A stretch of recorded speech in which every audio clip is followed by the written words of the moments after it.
Guys, my name is Mr. Motorsports, welcome back to a brand new video, and today we're going to be doing a preview for the British Grand Prix. So, quick background on the Grand Prix then. It was the first ever Formula 1 race to ever happen back in the 13th of May in 1950, which was won by Giuseppe Farina from Italy. Here are my predictions for the 2023 British Grand Prix. My predictions for the feature race for Formula 3 tomorrow morning will be, my advice I'm going to give now is, if you want to be like conservative, go for the top three. Go for Fornaroli third, Colapinto second. For the feature race in Formula 3 tomorrow, personally, I would probably go for, if you want to be careful, definitely say Franco Colapinto. He's already had a sprint race win, so he's a good bet. Fornaroli's already on pole, so go for Fornaroli if you want to, and then Ollie Goethe, if he's got enough of that. But if you want to have, like, my personal pick, which it is, I would say Fornaroli to win on strategy. I'd say, not Fornaroli, sorry. Fornaroli, I think he'll flop. He's not confident enough, I don't think. But if you want to say, like, on strategy, on merit, I would probably say Gabriele Bortoleto.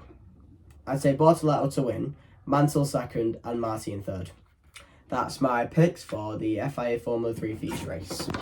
So for the Formula 2 sprint race, personally, if you want my personal opinion, I'm going to say Roy Nissany for third. He's, once every year, he's just good.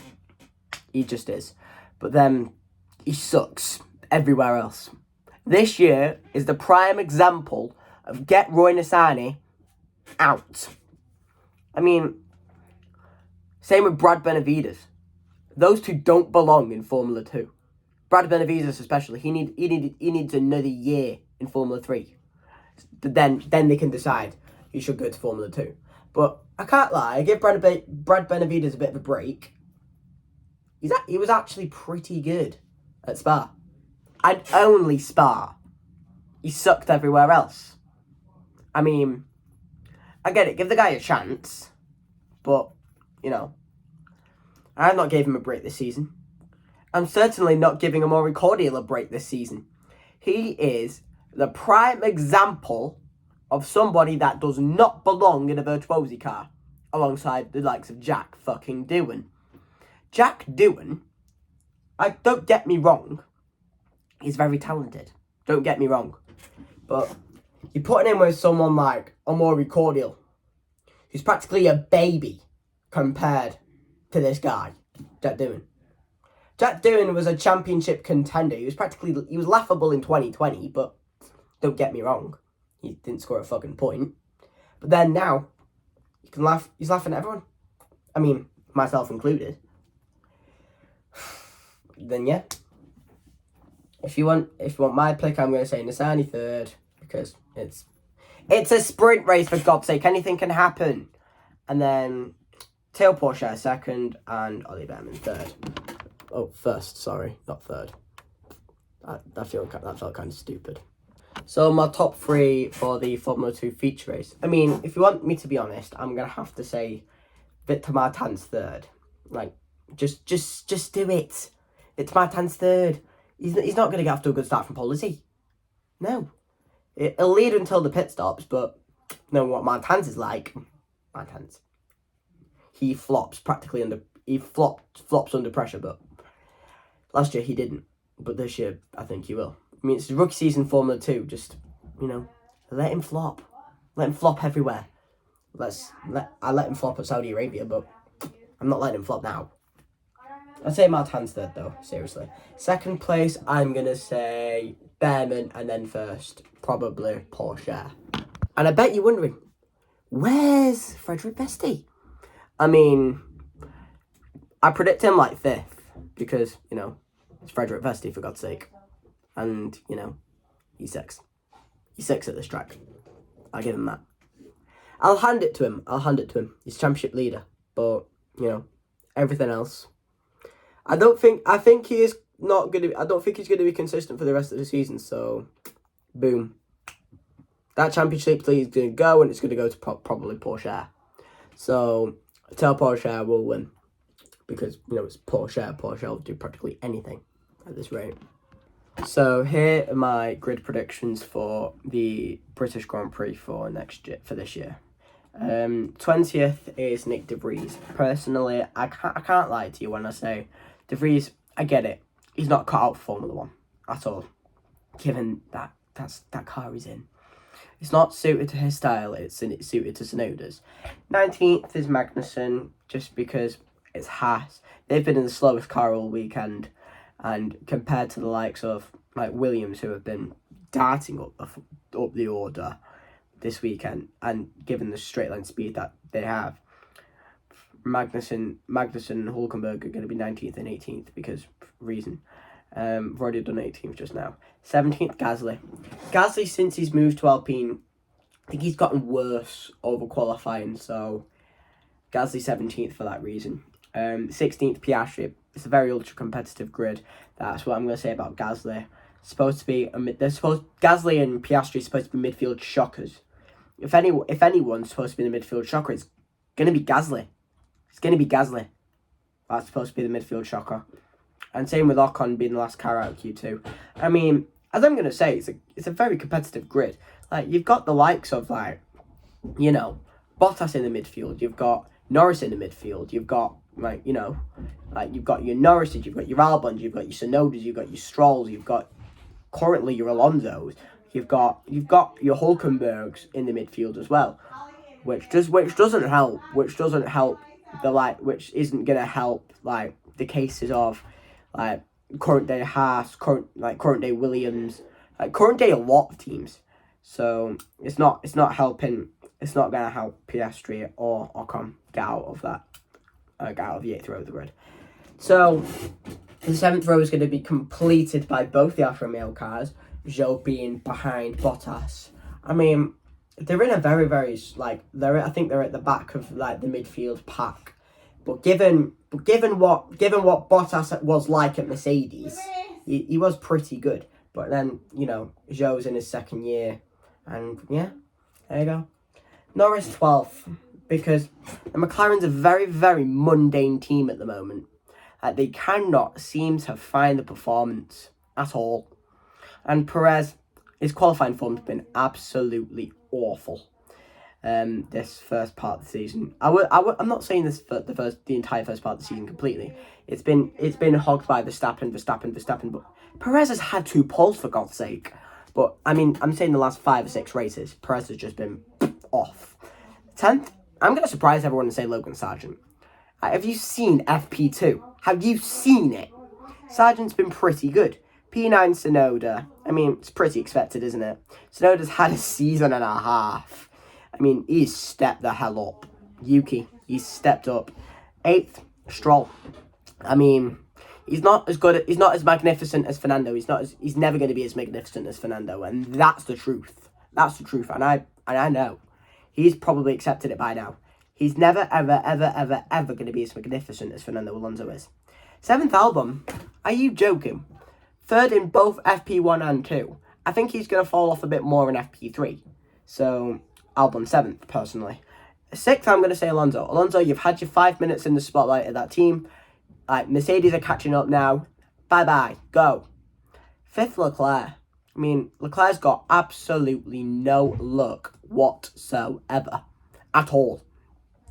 4th, I'm just going to say George Russell, because it just makes sense, doesn't it? 3rd, Carlos Sainz. 2nd, just because the defending winner is the defending winner at this track, and he's actually pretty good. He's pretty good around Silverstone. He's got a pretty decent track record, other than 2015. He's actually pretty. I'd say Sainz is a pretty good driver, in my eyes and in everyone's eye. Underrated driver, got that move to Ferrari, well deserved. 2nd, Hamilton, because it's Hamilton, and Paul, Max Verstappen. It doesn't come to much of a surprise that I've predicted Verstappen and Hamilton on the front row at Silverstone. Reason, because it's Hamilton, and they've got upgrades. So they could start winning races at some point this season, which is potentially, the possibility of going to happen, it's quite high. and that's going to be I think the races that they win are going to be won by Hamilton. So your grid is then Verstappen, Hamilton, Sainz, Russell, Leclerc, Alonso, Albon, Stroll, Tsunoda, Sargent, Perez, Norris, Bottas, Zhou, Ocon, Gasly, Piastri, Gasly, Hulkenberg, Magnussen, and De Vries. Who I think is going to win the race? I think it's going to be a very, very heated one. But I do personally think Max Verstappen is not going to win this race. That is the bottom line. Max Verstappen's not going to win. I actually think Lewis Hamilton's going to come on top. I mean, it's a track Hamilton knows extremely well, but Verstappen's been fastest in both practice, I think practically all practice sessions. But, you know, it's Max Verstappen. Max Verstappen could absolutely destroy everyone. He's Thanos of the grid at the minute. So Verstappen's Thanos, Hamilton is Thor.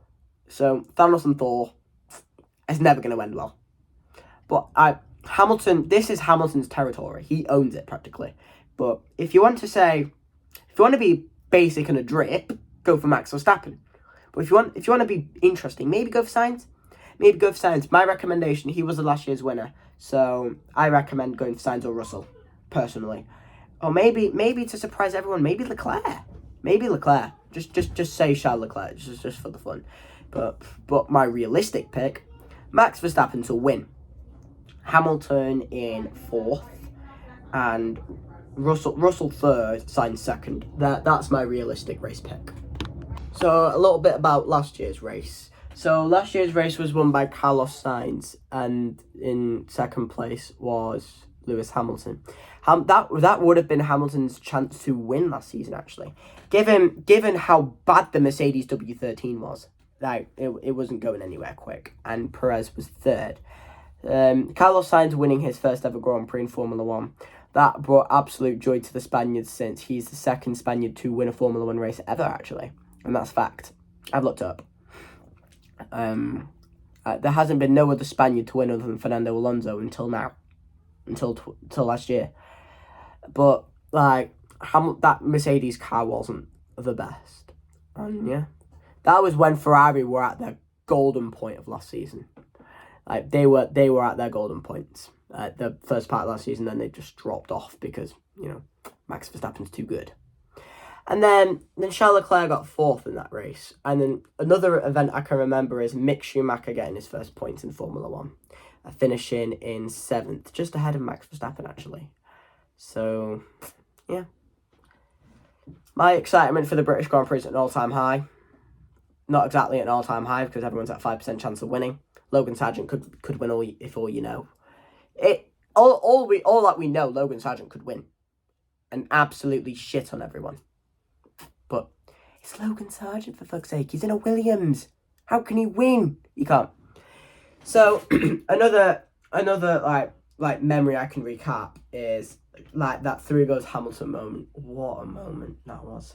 I think that was the best moment of last season, personally. The British Grand Prix had its ups and downs.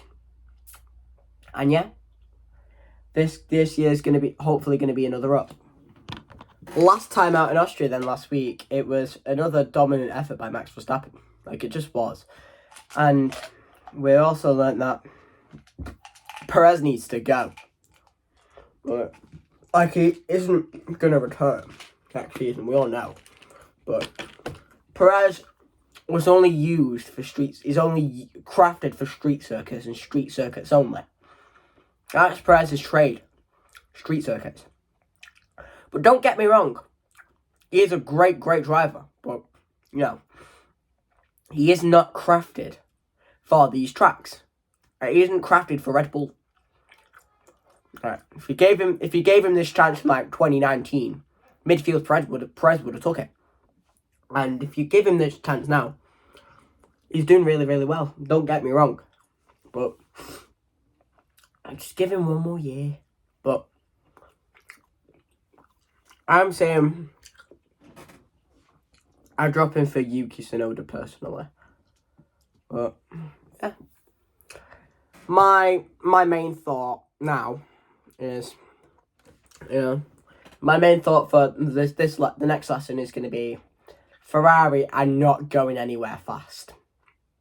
And, It's proven. Charles has no luck, and Sainz is the only one that can drive. Sainz is an underrated driver, but, you know. Leclerc's overrated. Always overrated. Everyone says he's going to be the champion. What happened? What happened? Does nothing. The next lesson is Mercedes are catching. Mercedes are coming and coming quick. And they are not here to stop. Mercedes are not here to fuck around.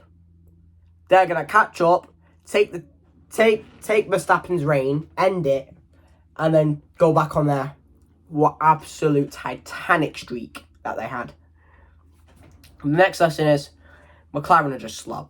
McLaren are fucking slow. They're slow. The car's slow. Yes, you signed Piastri. He's a generational talent. He's won everything you can ask.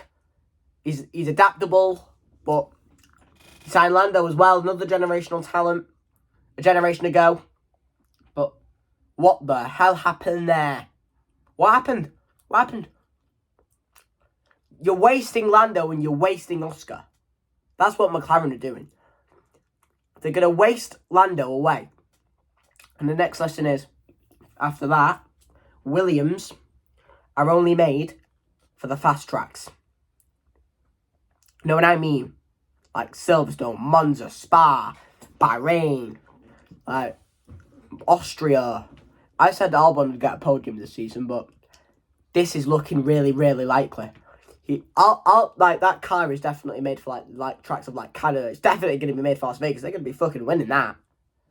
I'm not saying they're not going to win. I'm not saying they are going to win, but they could win it. Reason?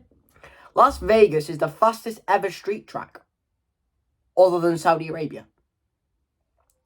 Don't ask why it looks like a pig. Look on your screen. I'm going to compare that to a pig. Very, very similar. Very similar. But it doesn't have a snout, and it doesn't have an eye. Oink, oink, and it's not Peppa Pig. And it doesn't look like Peppa, thanks. Anyway, all jokes aside, Williams could be a winning team. They've won, I think they've nearly won every decade they competed in. They've won in the 2010s, Maldonado, they won in the 2000s, they've obviously won in the 90s, like races, I mean. They won in the 80s, obviously, because Alan Jones existed in that time. I'm not saying he's dead, but like his F1 career existed, and they've won every decade since a race in every decade since the 1980s. But I think this could be a shout. Las Vegas, Alexander Albon win. That could be a shout, and we're not at Las Vegas yet, for God's sake. Williams just have a low downforce setup at every track, except for Monaco, obviously. They're the slowest at Monaco, the tracks like Monaco. And then, like, when we go to, like, Canada, kills everyone. And, no, I'm not making any references to Jeffrey Dahmer, thanks. And when you get to, like, Canada, he goes ham. Like, if we went to Imola, like, he would have easily got points. Easily. Right. I don't think Sargent has to lift a finger at them at this minute. Yeah, that's all from me for that one. My next lesson is Nick De Vries needs to go, and go now. My question to that, why the fuck did you not pick Liam Lawson? Why? He's good, he's got super license points on his plate. And he's won practically every category on his debut. A race, I mean. He won DEM in his debut race. He won Formula 2 on his debut race. Now he's won Super Formula on his debut race. What's next? What's next? Is he going to win Formula 1 on his debut? Is he going to win V8 Supercars on his debut? No. They're not giving him anything, because I think, honestly, give him a chance now in F1. I think this guy's got Yuki on his ass. And related to Yuki, I'm surprised. I'm going to say this. I think Yuki has stepped up since Gasly's left. Gasly made him a bit of a bitch. But Tsunoda's now the big dog at that team. Alpha Tauri is going to be Alpha Sonoda by, like, what, tomorrow, by next week. Alpha Sonoda. He fucking owns it. He owns Nick De Vries at the minute. He fucking has him. De Vries is like, and then Tsunoda's like, stay there, good boy. It keeps him in line. That's what Yuki is. Yuki's a teammate. Yuki's a leader now. So, like, De Vries is like, boo, boo. And then, like, Yuki's like going, boom, boom, boom, boom. I'm just doing this single-handedly because I'm bored. Like, he's got the team in his fingertips. Like, not fingering it, but, you know what I mean. Anyway, final lesson is, and I'm going to surprise you all when I say this. Aston Martin have had their 5 minutes in the spotlight. Now they can go do one to the midfield.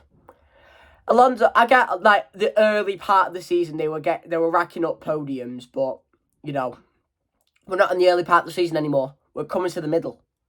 And Aston Martin are not going to do well. They're not going to do well. It's the middle part of the season. Everyone's saying Alonso to win races, but it's not cutting out. Alonso isn't going to win races if you're going to go, I'm going to put Alonso to win. I'm going to put Alonso to win. No, it's not going to happen. It's not going to happen at all. Alonso isn't going to win races. His last podium was Canada, and that's how it's staying. Anyway, that's it from me. Thank you for watching, and I will see you on Sunday night for the review.